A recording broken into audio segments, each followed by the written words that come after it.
এবাৰ আমি জিকিম নে হাৰিম সৰকাৰ আমাৰ হব নে নহব হব নে নহব সকলোৱে ঠিকে কৈছে না সঁচাকৈ হ'বতো হ'ব পৰম শ্ৰদ্ধাভাজন ৰাইজ honourable Priyanka ji honourable Jitendra Singh ji honourable Gaurav Gogoi ji আৰু অনাৰেবল তামাম লিডাৰ্ছ অফ AICC আৰু APCC নেতৃবৰ্গ আপোনালোক সকলোকে নমস্কাৰ জনাই মই চমুকে কেইটামান ক'ব খুজিছোঁ। এবাৰ আমি হিমন্ত বিশ্ব শৰ্মাৰ চৰকাৰখনক ব্ৰহ্মপুত্ৰ দলিয়াম বুলি ভাবিছোঁ। ভাল হ'বনে বেয়া হ'ব? ভাল হ'বনে বেয়া হ'ব? যোৱাবাৰ 2021 ইলেকশ্যনত উজনি অসমত আমি অকল 5টা চিট জিকিছিলোঁ। দেৱবৰ্ধা, মই, তিতাবৰ, থাউৰা আৰু মৰিয়নি আমি বিৰোধী অকল 5টা চিট জিকিছিলোঁ। এইবাৰ আমি বিজেপিক 5টা চিট দিম আৰু বাকী 41টা চিট আমাৰ হাতত ৰাখিব লাগিব। হয়নে নহয়? হয়নে নহয়? যদি হয় তেতিয়াহ'লে নাজিৰা সমষ্টিত আপোনালোকে এইবাৰ অতি কমেও 15,000 ভোটৰ ব্যৱধানত আমাৰ দেৱবৰ্ধাক জিকাবৰ কাৰণে আপোনালোকে চেষ্টা কৰিব লাগিব। জিকিবনে নাই? জিকিবনে নাই? দেৱবৰ্ধা 15,000 ভোটত মিনিমাম 15,000 ভোটত জিকিবনে নাই? আপোনালোক যিসকলে আজি সভালৈ আহিছে সকলোৱে ঘৰলৈ গৈ আজিৰ পৰাই কাম আৰম্ভ কৰক। এই 7টা দিন আপোনালোকে বেলেগ আৰু একো কাম কৰিব নালাগে। 7টা দিন কেৱল একদম কেৱল আৰু কেৱল নিৰ্বাচনী প্ৰচাৰ চলাওক, বুথলৈ যাওক, ঘৰে ঘৰে যাওক আৰু কৈ দিয়ক যে এইবাৰ যদি আমি হিমন্ত বিশ্ব শৰ্মাক যদি এইবাৰ ব্ৰহ্মপুত্ৰত দলিয়াব নোৱাৰোঁ তেতিয়াহ'লে অসমীয়া জাতি জীয়াই থকাটো কেতিয়াও সম্ভৱপৰ নহ'ব। তো এইবাৰ হিমন্ত বিশ্ব শৰ্মাক আমি কিয় খেদিব খুজিছোঁ, বিজেপিক আমি কিয় খেদিব খুজিছোঁ? কাৰণ বিজেপিয়ে আমাৰ সকলোৰে কণ্ঠ ৰোধ কৰি পেলাইছে। হয়নে নহয়? ফেচবুকত কবিতা লিখিলেও জেললৈ যাব লাগেনে নাই? জুবিন দাৰ মৃত্যুৰ ন্যায় বিচাৰিলে NSA লগাইছেনে নাই? NSA হয়নে? National security act. তাৰ অৰ্থটো কি? যে ৰাষ্ট্ৰদ্ৰোহী বুলি কৈছে। কোনটো কথাত কৈছে? যে জুবিন দাৰ ন্যায় লাগে, জাষ্টিছ ফৰ জুবিন গাৰ্গ। এই বুলি কওঁতে তেওঁলোকে কৈছে যে এইজন যিজনে ন্যায় বিচাৰিছে সেইজন হ'ল ৰাষ্ট্ৰদ্ৰোহী আৰু সেইকাৰণে তেওঁলোকক NSA লগাই দিছে। জুবিন দাৰ ন্যায় বিচৰাটো ৰাইজ ৰাষ্ট্ৰদ্ৰোহিতা হ'ব পাৰে নেকি? হ'ব পাৰে নেকি?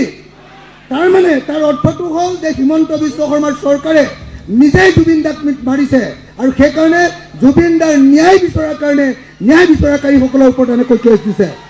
হয়নে? হয়নে নহয়? আজি অসমৰ যিকোনো এজন মানুহ আজি আপোনালোকক যেতিয়া আপোনালোকে চৰকাৰে 1250 টকাৰ এটা অৰুণোদয় দিছে, তাকো সকলোৱে পোৱা নাই। পাইছে নেকি সকলোৱে? নাই পোৱা। হয়নে নহয়?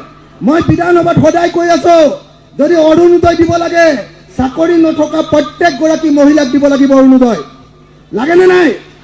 আৰু অৰুণোদয় 1250 টকা নহয় 3,000 কৰাৰ ব্যৱস্থা কৰিব লাগিব। হয়নে নহয়? মই লগতে এইটো কৈ গৈছোঁ যে এইবাৰ আমি যদি বিৰোধীয়ে চৰকাৰ গঠন কৰোঁ অৰুণোদয় সকলো মহিলাক দিয়া হ'ব আৰু 3,000 টকাকৈ দিয়া হ'ব। মই আপোনালোকক এই কথাটো কৈ যাব খুজিছোঁ। আপোনালোকে যিসকলে অৰুণোদয় পায়, আজি বিজেপি চৰকাৰে কি কৰিছে? স্পষ্ট কৈছে যে যদি অৰুণোদয় পায় তেতিয়াহ'লে বিজেপিৰ মিটিঙলৈ যাব লাগিব, কংগ্ৰেছৰ মিটিঙলৈ গ'লে অৰুণোদয় কাটি দিব বুলি কৈছে। কয় নে নকয়? কয় নে নকয়? মই এই মঞ্চৰ পৰা সুধিব খুজিছোঁ হিমন্ত বিশ্ব শৰ্মাক যে হিমন্ত বিশ্ব শৰ্মাৰ দেউতাকৰ পইচা দিছে নে শহুৰেকৰ পইচা দিছে যে আমি তেওঁৰ চৰকাৰী স্কিমৰ ধন লৈ তাৰপিছত বিজেপিক ভোট দিব লাগে? হয়নে নহয়? হয়নে নহয়? হয়নে নহয়? আজি সকলোৰে স্বাধীনতা কাঢ়ি লৈছেনে নাই? 1250 টকা দিছে, কৈছে অকল বিজেপিৰ মিটিঙলৈ যাব পাৰিবি, কংগ্ৰেছক ভাল পাওঁ বুলি ক'ব নোৱাৰিবি, ৰাইজৰ দলক ভাল পাওঁ বুলি ক'ব নোৱাৰিবি, গৌৰৱ গগৈ মুখ্যমন্ত্ৰী হ'ব লাগে বুলি ক'ব নোৱাৰিবি। এই কথা কৈছেনে নাই? কৈছেনে নাই ৰাইজ? কৈছেনে নাই? যেতিয়া আমি সকলোৱে বিৰোধী দলবিলাকে যেতিয়া গৌৰৱ গগৈক লাহে লাহে মুখ্যমন্ত্ৰী কৰিবৰ কাৰণে আগবঢ়াই লৈ আহিলোঁ, হিমন্ত বিশ্ব শৰ্মাই কৈ দিলে বোলে গৌৰৱ গগৈৰ পাকিস্তানৰ লগত লিংক আছে। ক'লেনে নাই? ক'লেনে নাই? তাৰ পাছত কিবা প্ৰমাণ কৰিব পাৰিলেনে? প্ৰমাণ কৰিব নোৱাৰিলে তেওঁ ৰাজনীতি বাদ দিম বুলি কৈছিলে নে নাই? কৈছিলে নে নাই? এতিয়া হিমন্ত বিশ্ব শৰ্মাই ৰাজনীতি বাদ দিব লাগে নে নালাগে? আৰু এটা কথা তেওঁ কৈছিলে যে জুবিন গাৰ্গক যদি ন্যায় দিব নোৱাৰে তেতিয়াহ'লে বিজেপি চৰকাৰক ভোট দিব নালাগে। এইবাৰ তেওঁ ন্যায় দিব পাৰিলে নেকি জুবিন গাৰ্গক? গতিকে বিজেপিক ভোট দিব নালাগে হয়নে নহয়? জুবিন দাই কি কৈ গৈছে যে বিজেপি হ'ল এটা বটলা পাৰ্টি, হয়নে? গতিকে বটলা পাৰ্টিক এবাৰ খেদিব লাগিবনে নাই? যিসকলে জুবিন গাৰ্গক ভাল পায়, যিসকলে জুবিন গাৰ্গৰ গান ভাল পায়, যিসকলে জুবিন গাৰ্গৰ সত্তাক ভাল পায়, মই সকলোকে অনুৰোধ জনাইছোঁ যে আহক আমি সকলোৱে লগ লাগি জুবিন দাই কৈ যোৱা এই বটলা পাৰ্টিটোক অসমৰ পৰা খেদি দিওঁ। আহক, হয়নে নহয়? হয়নে নহয়? পাৰিম নে নোৱাৰিম? পাৰিম নে নোৱাৰিম? পাৰিম নে নোৱাৰিম?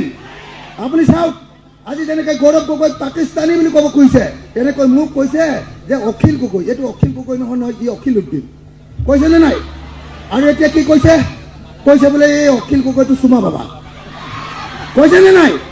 তাৰমানে আপুনি যদি ৰাইজৰ পক্ষত কথা কয় তেতিয়াহ'লে পাকিস্তানপন্থী, যদি ৰাইজৰ পক্ষত কথা কয় তেতিয়াহ'লে ৰাষ্ট্ৰদ্ৰোহী, যদি ৰাইজৰ পক্ষত কথা কয় তেতিয়াহ'লে চুমা বাবা, হয়নে নহয়?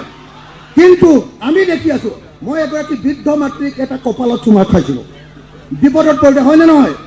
কিন্তু এতিয়াতো মই সদায় দেখি আছোঁ যে হিমন্ত বিশ্ব শৰ্মাই য'তে ত'তে জীয়ৰী বোৱাৰীবিলাক চুমা খাই আছে, হয়নে নহয়? হয়নে নহয়? শ্ৰদ্ধেয় ৰাইজ, মই আপোনালোকক স্পষ্টকৈ ক'ব খুজিছোঁ, এইবাৰ হিমন্ত বিশ্ব শৰ্মাক খেদিব লাগিব। কাৰণ হিমন্ত বিশ্ব শৰ্মাই আমাৰ দেশৰ সকলো গণতন্ত্ৰ ধ্বংস কৰি দিলে, আমাৰ দেশৰ সম্পূৰ্ণৰূপে কণ্ঠ ৰুদ্ধ কৰি দিলে, মাত পাতিব নোৱাৰা কৰি দিলে। গতিকে কণ্ঠ ৰুদ্ধ কৰা বিজেপি চৰকাৰক এইবাৰ ব্ৰহ্মপুত্ৰত দলিয়াবৰ কাৰণে মই সকলোকে সাজু হ'বৰ কাৰণে আহ্বান জনাইছোঁ। এটা গেছ চিলিণ্ডাৰৰ দাম 414 টকা থাকোঁতে কৈছিলে বিজেপিয়ে যে কংগ্ৰেছে দেশখন খালে, কাৰণ কংগ্ৰেছৰ দিনত 414 টকা গেছ চিলিণ্ডাৰ দাম হ'ল। তাৰপিছত ভাইৰ বেহেনো আহিলে, ভাইৰ আৰু বেহেনো আহি কি ক'লে, 414 টকাৰ গেছ চিলিণ্ডাৰ দাম 1152 টকা কৰি দিলেনে নাই? দিলেনে নাই? তেওঁ কৈছিলে যে মেহেংগায়ে হটায়েংগে, কৈছিলেনে নাই? মূল্য বৃদ্ধি কমাম বুলি কৈছিলে। 414 টকাটো 1152 টকা কৰিলে, অৰ্থাৎ 750 টকা দাম বঢ়াই দিলে, হয়নে নহয়? গতিকে ইমান বস্তুৰ দাম বঢ়োৱা এই চৰকাৰখনক আমি গাদীৰ পৰা খেদিব লাগেনে নাই? লাগেনে নাই? সকলো ব্যৱসায় বাণিজ্য ধ্বংস কৰি দিলে। আপোনালোকে যিকোনো দোকানলৈ যাওক, দোকানলৈ গ'লে মানুহক কয়, মানুহ দোকানীজনে কয় যে বজাৰ বেয়া, বিজেপি অহাৰ পৰা চবৰে বজাৰ বেয়া। কেলে বজাৰ বেয়া? তাৰ কাৰণটো হ'ল নৰেন্দ্ৰ মোদীয়ে ইতিমধ্যে ভাৰতবৰ্ষৰ গোটেই খুচুৰা বজাৰখন বিদেশী কোম্পানীক দি দিলে, আমাজন, ফ্লিপকাৰ্ট এইবিলাকক দি দিলে। এতিয়া অনলাইনত গোটেই বিজনেছ হয়। আৰু আমাজনৰ পৰা যদি আমি এটা চাৰ্ট কিনো তেতিয়া অসমীয়া মানুহে অকল 20 টকাহে ডেলিভাৰী চাৰ্জ পায়, আমাৰ ডেলিভাৰী বয়টোৱে, বাকী গোটেই টকা আমেৰিকালৈ গুচি যায়। ফ্লিপকাৰ্টৰ পৰা কিনিলে গোটেই টকা চীনলৈ গুচি যায়।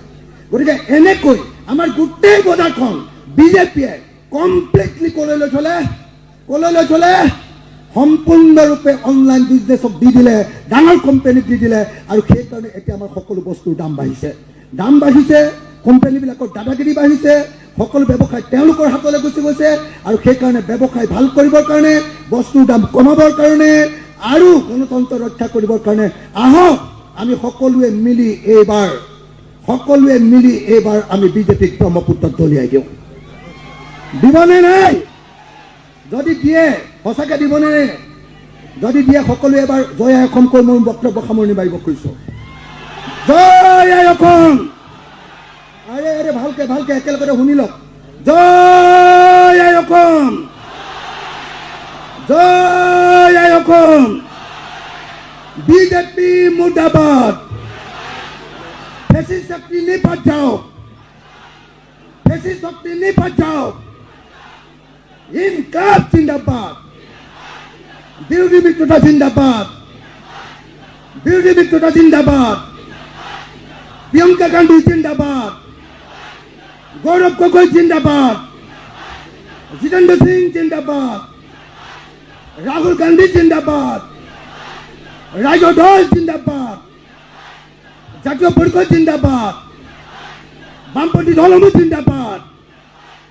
ৰাইজৰ ঐক্যবদ্ধ সংগ্ৰাম জিন্দাবাদ! ধন্যবাদ। জয় অসম!